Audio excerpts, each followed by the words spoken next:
What's poppin', y'all? They're on Plaque Boy Max's head top for his performance at Rollin' Loud. The man couldn't even enjoy his first Rollin' Loud performance that he was doing after he built up this career over several years. This guy's been grinding, he's been at it, and salute to him. I respect it. He's actually not a bad musician. I haven't listened to the new album yet, but I listened to the previous one and I didn't think it was bad. I don't even remember. It's a video of it is somewhere out in the world, but the project that he did, Five Forever, yeah, that's the one that I listened to. That was only last year? Damn, that felt like 2 years ago. Time flies fast, but this guy's grinding. He's doing his thing. So while he's up there, a fan tosses a phone on stage, and this was Plaque Boy Max's reaction to it.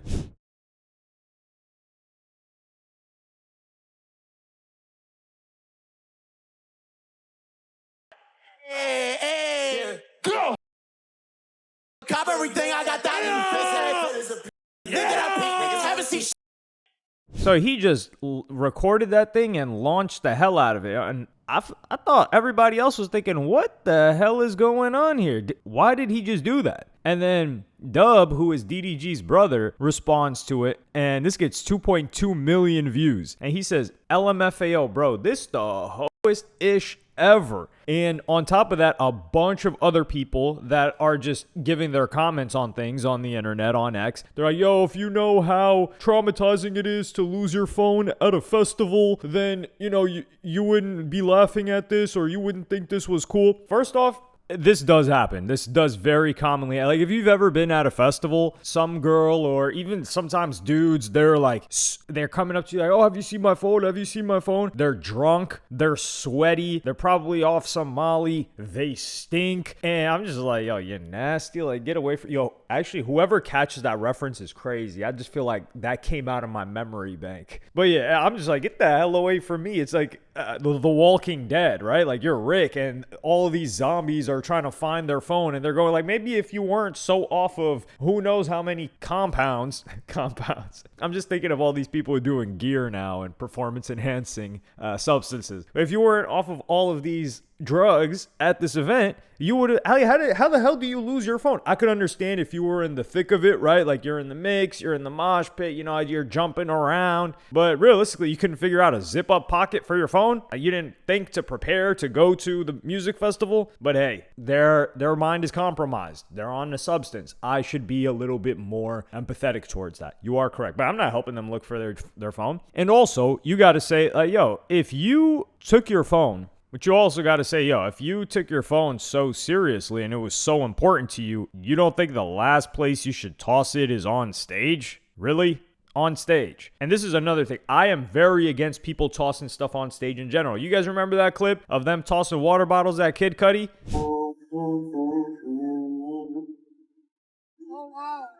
Yo, I will walk off this stage. If y'all throw one more thing up here, I will leave. I will leave right now. Throw one more thing on the stage and I will walk off. I'm not playing. I'm not playing. You will ruin it for everybody. I will leave. If I get hit with one more thing, if I see one more thing on this stage, I'm leaving. Don't with me.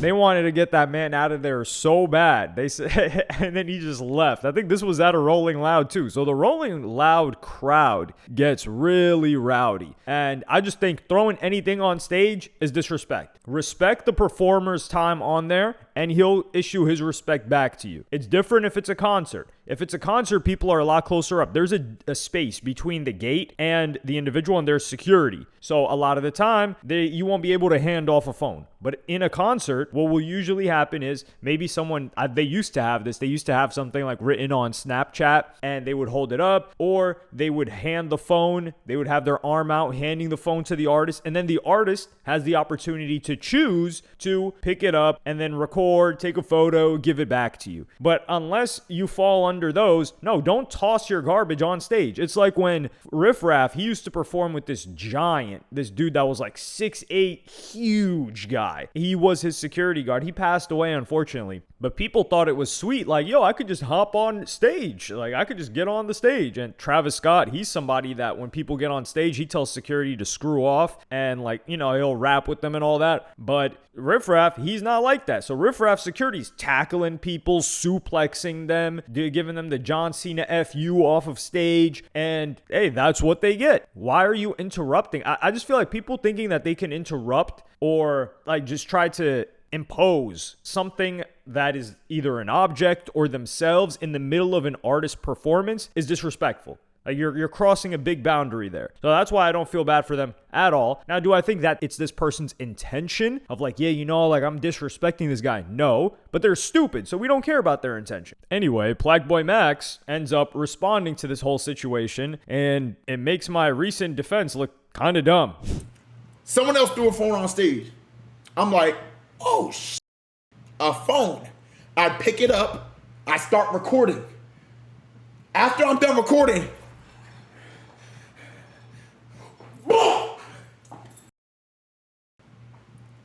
I don't know why I did that shit, but it felt right. So I did it. Suck my. But what I will say is this, bro. I didn't know where the phone came from. The might have been 5-star. I apologize. I think bro got his phone back. But bro, I didn't know where it came from. Yo, gang, if you don't want to lose your phone and you need your phone, why the would you do it on stage? What the f? But I'm like, all right, bro, yo, yeah, I did launch that, but y'all gotta understand, I'm in the moment. I'm just performing, bro. I'm not even really thinking about this that hard, bro. I'm not. It's just in the moment, bro. I'm trying to entertain. But yeah, I launched that. But bro got his phone back, I think. So shout out to him. Shout out to him. I think he got his phone back. But yeah, I don't know. Hey, chat. Anything Plaque Boy Max do, bro? Y'all know gonna get that banger, bro. It is what it is, and that's why we keep pushing. Cause while I'm sitting here laughing like, wow, these care this much. We just enjoying life. While is just mad, typing away every time, bro. It's weird.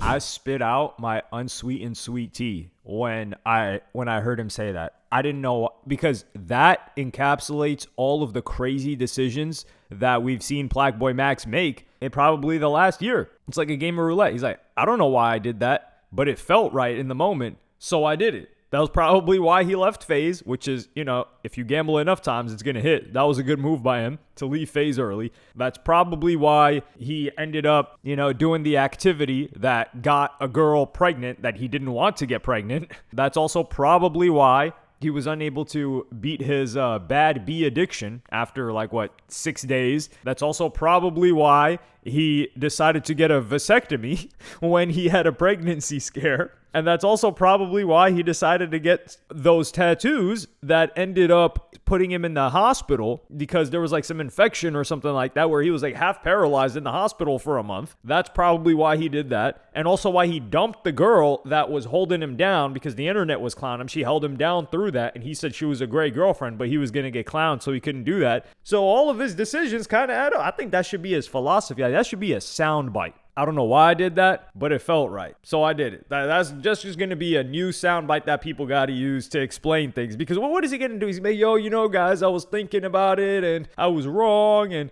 I should have done this. No, I love this response. He's telling y'all, I don't think ahead of time. You can tell by my music, I don't really think much. I'm feeling, and it does come across pretty decent, to be honest. My music is feeling and emotion. So he just launched that. And it's funny because you can see the video footage of it getting launched in a TikTok.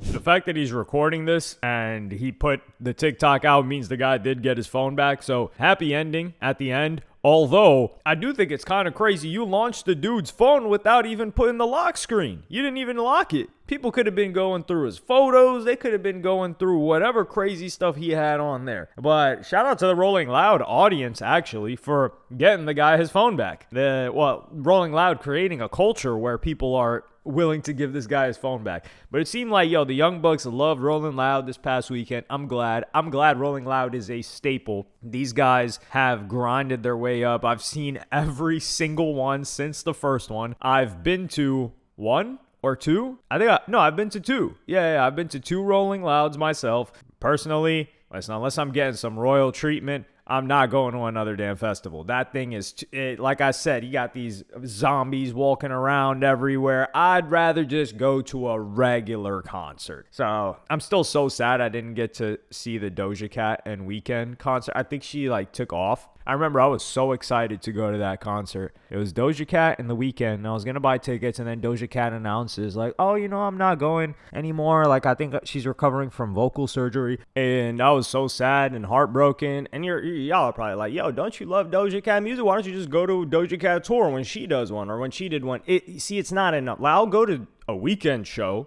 which I still haven't actually seen him live. I need to get to that. I would go to a Weeknd show alone, but I'm not going to I don't like Doja Cat enough to go to a Doja Cat show alone. I need maybe somebody else that I mess with on the bill or on the tour with her, and then I'd go there. But I'm sharing too much here. You guys don't care about my touring preferences. Let's be real here. So we'll end it here, and I'll see you guys in the next one.